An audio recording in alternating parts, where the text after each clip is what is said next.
আলাইকুম দর্শক। শরণখোলার ভয়াবহ বন্যা আসলে মানুষজন বিপর্যয়ে আছে। ফেনী সহ বিভিন্ন জেলায়, ফেনী, কুমিল্লা ইত্যাদি অঞ্চলে মানুষ খুবই বিপদে আছে। তাছাড়া আমাদের মধুমতি নড়াইল জেলার যে মধুমতি নদীটা আছে সেখানেও পানি প্রায় বেওয়াচ্ছিমার কাছাকাছি। তবে আমাদের এখানে বৃষ্টি হচ্ছে না, যার কারণে মানুষজন একটু শান্তিতে আছে। কিন্তু আপনারা দেখতে পাচ্ছেন এই যে নদীর কিনারে পানি উঠে গেছে প্রায়, এই যে মানে এটা হিসেব করলে এক হাতের মতো বাকি আছে, কিছু জায়গায় হাফ হাত। তবে এই জায়গায় পানি বাড়লে বিপদ হওয়ার সম্ভাবনাও আছে। তাই আশেপাশে যারা আছে, নদীর কূলে যারা আশেপাশে আছেন বা তীরবর্তী আছেন, তারা অবশ্যই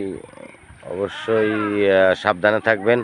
বিপদ যে কোনো মুহূর্তে হানা দিতে পারে, তাই অবশ্যই সাবধান থাকবেন। আর তাছাড়াও বাচ্চা কাচ্চা সাবধানে রাখবেন, কারণ পানির সাথে কুমির আসতেছে। বিভিন্ন এলাকা থেকে দেখা যাচ্ছে কুমির পাওয়া যাচ্ছে।